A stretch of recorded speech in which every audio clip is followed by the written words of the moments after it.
Welcome to our weekly 3-minute therapy podcast. I'm Dr. Michael Edelstein, clinical psychologist, and my co-host is Nick Berry, and we are both experts in REBT, rational emotive behavior therapy, which was devised by Albert Ellis in the 1950s, and then various forms of cognitive behavior therapy followed since then. And we have a guest today, Tyson Switzer, but I just want to give some of the main ideas of REBT, and that is that our emotions don't come from situations themselves, as most people suppose they do, but rather our emotions and our behaviors come from our thinking about situations. So it's always the ideas in our head that cause our emotions and behaviors, not situations. And normally, when we have disturbed emotions like anxiety, depression, anger, or disturbed behaviors like addictions or procrastination, it comes from a particular type of thinking, and that's thinking in terms of demands: must, should, supposed tos, have tos. And there are three major demands: a demand on oneself, I must do well and get approval; a demand on others, others must treat me well, kindly and fairly; and a demand on the conditions of one's life. My life must be fair, easy, and hassle-free, and if it's not, it's awful. So when you have an emotional problem, look for one of those musts and then question, challenge, and contradict those musts. And you'll always find that there's no evidence for musts. You don't run the universe. There's no reason why things absolutely have to be the way you want them to be. Mick, did you want to add anything to that? Just that I would probably explain it by not saying you don't run the universe, but that things don't necessarily go the way you want them to go. But maybe that's just another way of saying the same Yeah, thing. it's a good way of saying it, another way. And today we're honored to have a guest who we've had before, and that's Tyson Switzer. And Tyson, you do RLT, rational living therapy, is that right? Yes, correct. I practice rational living therapy, which is very similar to REBT. Yeah. Where did the name come from? Did you make the name up? Rational living therapy was developed by Dr. Aldo R. Pucci. Oh, okay. Yeah, Yeah, and so we've so it had came. Al. Go on, Tyson. I believe he's been developing it since the early 1990s. Yeah, and Mick and I were influenced by Albert Ellis, but I believe Aldo was influenced by Maxie Maltzby. I believe you're right. Very heavily influenced by Maxie Maltby Jr. Yeah. And then you were influenced by Aldo, is that right? Correct. Yes, and I was went through his training. Yes. Yeah. Yeah, Mick? I'm just wondering what the differences might be between these names of therapies. Maybe there may be no difference whatsoever, or especially if there are any conflicts between them. I suspect there aren't any conflicts between them, but I don't know. Yeah, you're correct in both cases. Uh, I don't know of any differences, and I don't know of any conflicts. Well, if there are So, no if there are no differences, I would expect there to be no conflicts. But you right. never know. But certainly, human beings can be innerly conflicted. Yeah. Well, Oh, well, actually, now that you mention it, there are some conflicts, and that isn't some of the labeling we use. For example, in REBT, we talk about secondary disturbance, and in RLT, they talk about discomfort disturbance. So that's one difference in terms of labeling, and I think there are a few others. Yeah, Yeah, Mick? but I would see that as a difference and not a conflict, though. Yeah. Tyson, were you going to say something? yeah. Well, I'll be curious to see the differences in REBT and RLT with our discussion today um, on what I believe to be the worst concept ever invented by human beings, uh, which is self-esteem. I agree. It may be the worst concept. It may be the worst behavior in terms of thinking. I don't know if we can call thinking behavior, but it may be the worst concept that's paid attention to and acted upon.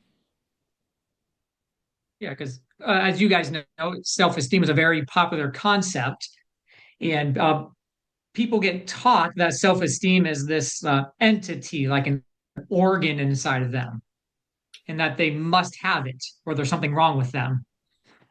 Uh, Really, So, what they actually go so far as to think that it's something that they contain. It's a physical thing they contain. through my observations working with people, that seems to be the idea people have gotten. Huh. Well, it's funny because I once heard Albert Ellis talk about what we do is we rip apart ideas and not people. And so with self-esteem, we rip apart it as an idea, not as a part of your body. Exactly, exactly. And then people get these irrational ideas like they can't succeed without self-esteem. They can't be happy unless they like themselves, or they have to have confidence to succeed. And irrational ideas like that, which does cause themselves emotional misery. And I often point out to people that self acceptance is what is mentally healthy. And self acceptance does not mean necessarily liking yourself. I'm 5'10. I think my life would have been a lot easier had I been 6'1. However, I'm 5'10 and I can accept that. And I'm not as, I don't see over people in crowds as much as I'd like to, but I can still accept it and deal with the inconvenience of not being as tall as I'd like to be. Mhm. The Yeah. reason the reason, Tyson, I thought it would be interesting to have you on is because you've talked about 4 A's. So could you tell us something about that? Yeah. And the first thing I like to point out to people is that there's no such thing as this concept called self-esteem. Right? It's this idea that humans invented. And from the rational living therapy approach, we work to rid people of this irrational idea of self-esteem. And we teach individuals what we call the 4 A's. And so the 4 A's stands for the accurate assessment of attributes and abilities. Huh. The accurate assessment of attributes and abilities. Or we shorten it to the 4 A's for short. Huh. Could you define self-esteem for us, Tyson? Possibly. I can't guarantee it, but that is one problem with that term self-esteem itself, because you have to look into what do these words self-esteem mean? Uh-huh. Well, Because first, I think I could define it, but do you want to go first? uh, well, my first thought is, well, what does it mean to esteem something? And I think to esteem something means to hold something in high regard, or hold something with respect, or to prize something, or in other words, to hold something in high regard. So that's how I would describe what esteeming something is. So then you would have to get into the idea of what is the self, if there is such a thing as a self. Right? Um, but before I talk about the self, with the esteem, why would someone even esteem something to begin with? I think to esteem something, we first have to have a goal. So I don't think we can esteem something or scorn something without having a goal. So in other words, if something helps us to achieve a goal, we're likely to esteem it or hold it in high regard. But if something stands in our way of achieving a goal, people will often scorn it or make themselves miserable about it.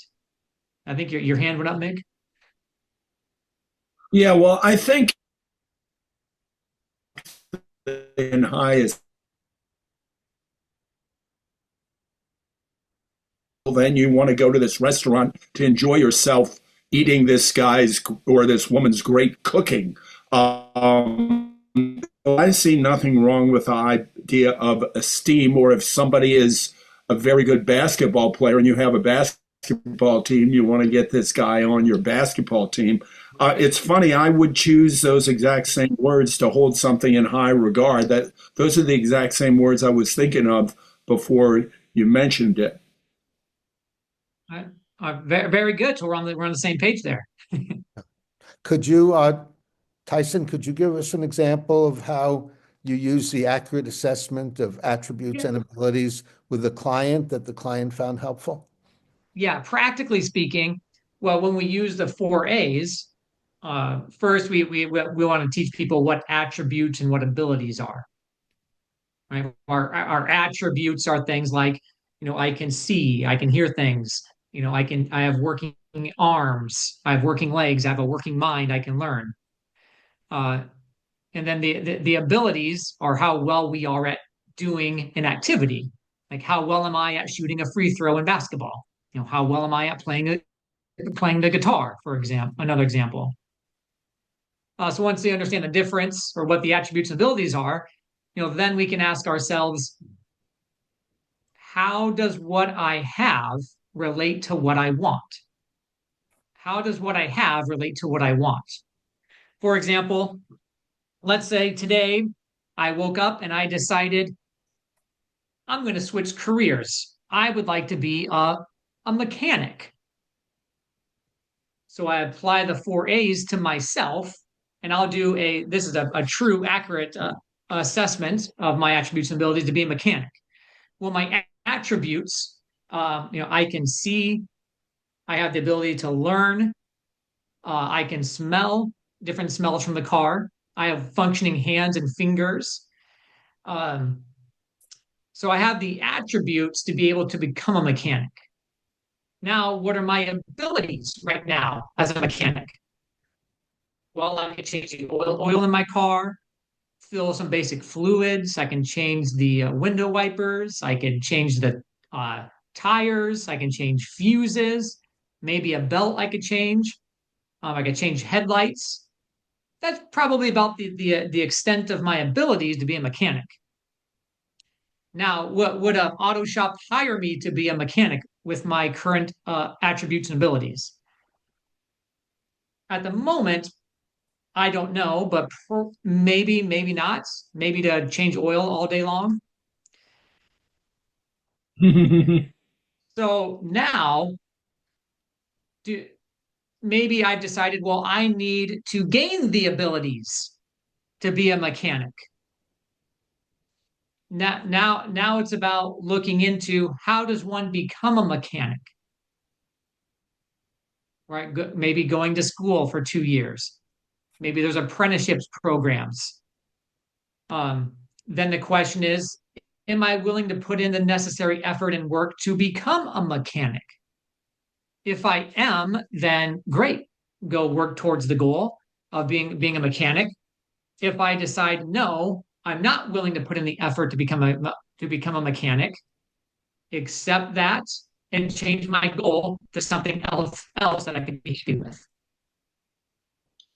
So this is in terms of getting a job. Are there other areas where this is useful? Well, that's just one example, but you Yeah, could apply it to almost any situation. yeah. Mick? Well, I think it's interesting, Tyson. You say you explain what attributes are or what abilities are, but to me, these four words are self-explicit. I think it makes it very clear what is beneficial. I accurately assess my attributes, the things I have that are helpful to me, and the things that I can do that are helpful to me. So I'm sure I could learn a thing or two about you explaining the details of them, but I think I could just take those four words and run with them right away and probably do a pretty good job of it. And it seems to me this could be very useful in helping somebody achieve their goals and also in avoiding self-esteem because it abilities rather than rating ourselves, which is what Albert Ellis Yes. is very big on discouraging our behavioral therapy, even cognitive therapy. The thing is, all attempts to guide somebody so that they are aware of reality and not or attempting to do things that are unrealistic and even impossible. I want My therapist once told me really all irrationality can be boiled down to the idea reality must not be reality. So it seems to me that they're different on how to achieve assessing reality and living within the confines may expand upon it.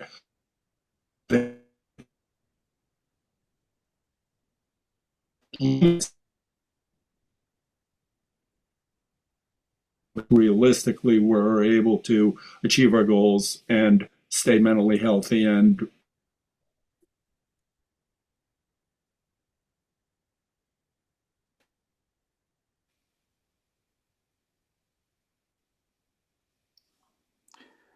I think Mick cut out a little bit there. Yeah. Well, it looks but like but Mick's. it but oh okay.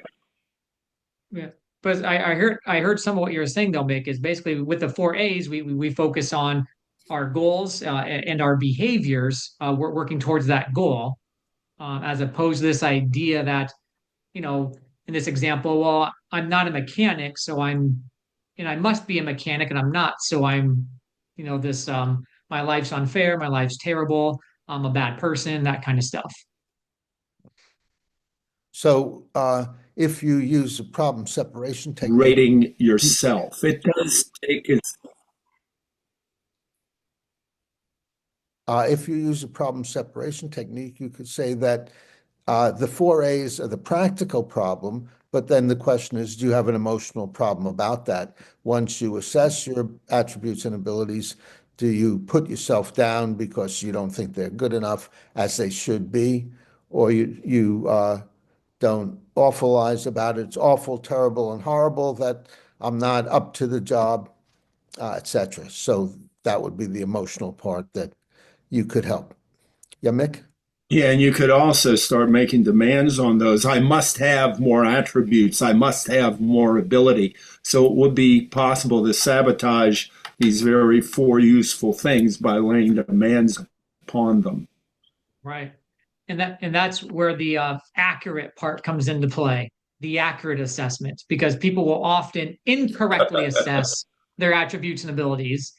And often when we incorrectly assess those, it'll boil down to in rational living therapy what we call common mental mistakes, such as irrational demands, overgeneralizing, all or none thinking, uh, irrational labeling, and so forth.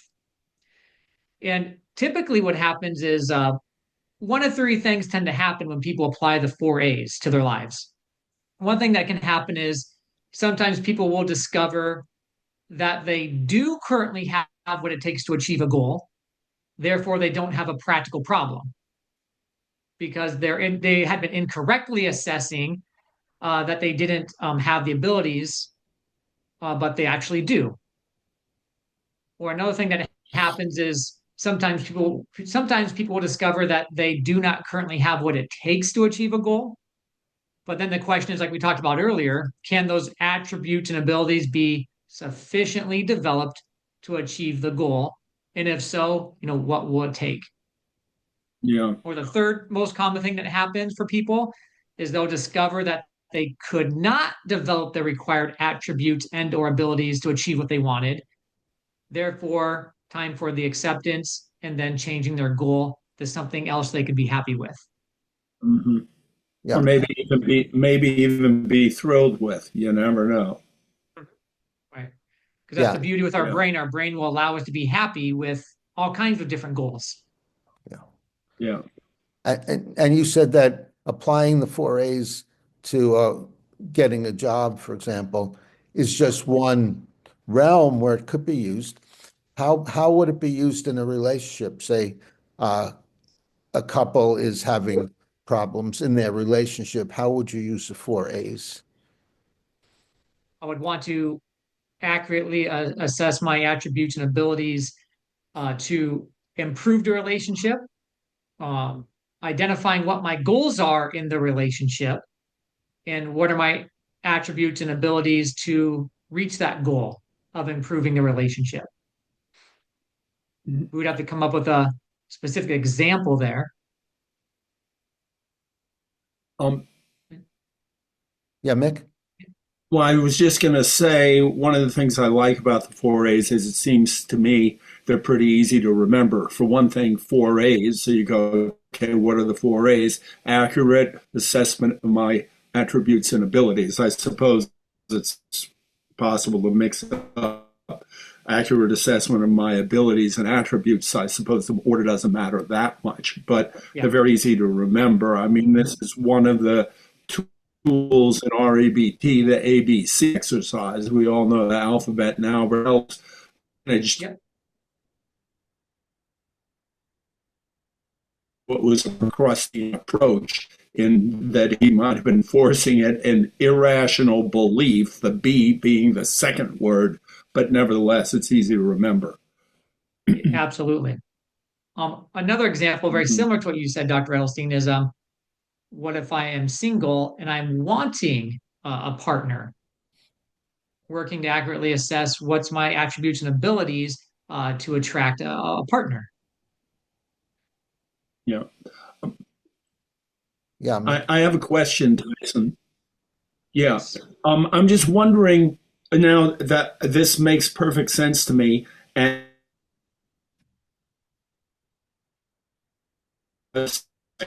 I have heard Albert Ellis sometimes when people have said to him, it's that simple. He says, it's that simple, but it's not easy.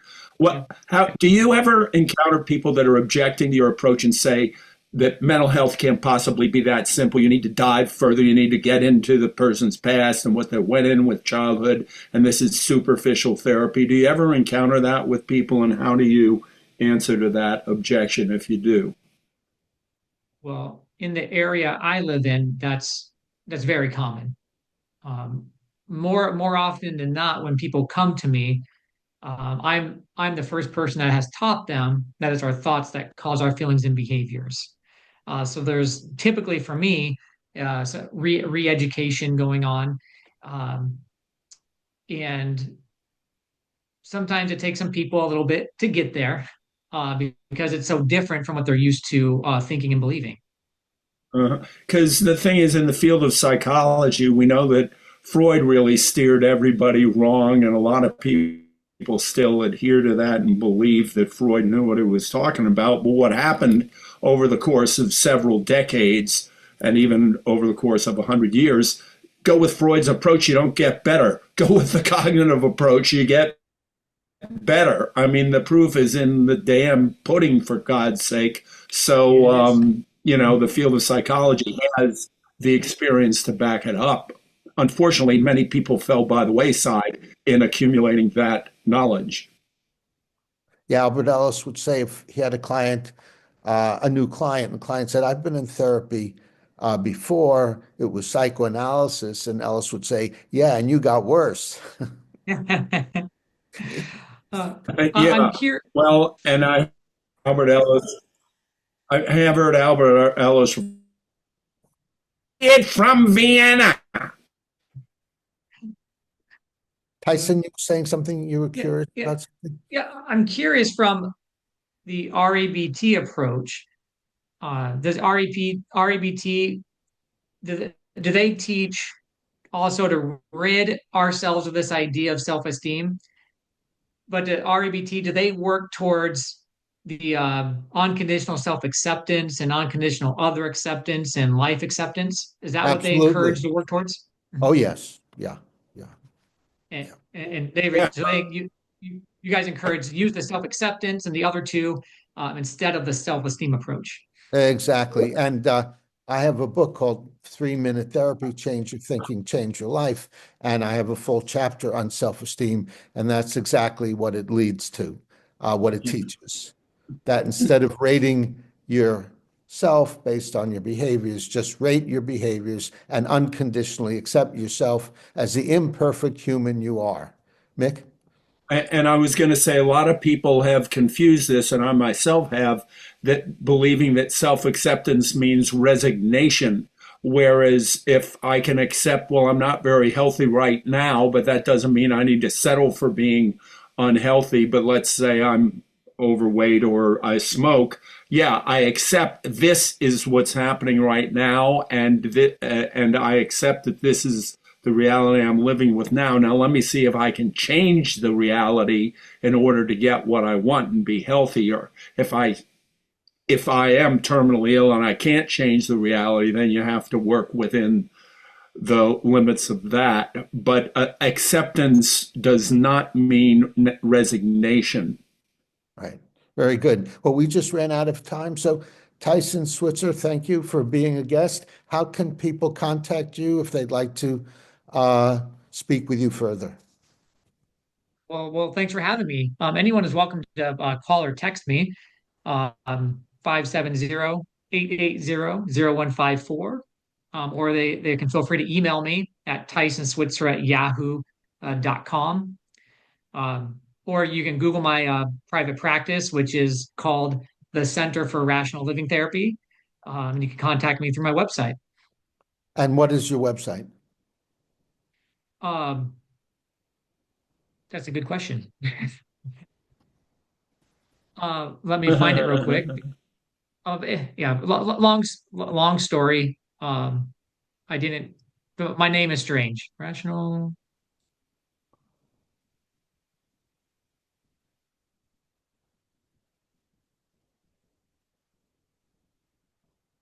So it's Tyson Switzer dot clientsecure.me. Okay, thanks. Thanks again, Tyson. Thank you, Mick Berry. And thank you, Chris Rossini, our tech engineer. I'm Dr. Michael Edelstein. I'm a clinical psychologist. And if you have thoughts about this interview, comment below. Give us a thumbs up if you benefited from it. And volunteer if you'd like to be a guest, if you're a therapist or just someone who would like some help with an emotional or behavioral problem.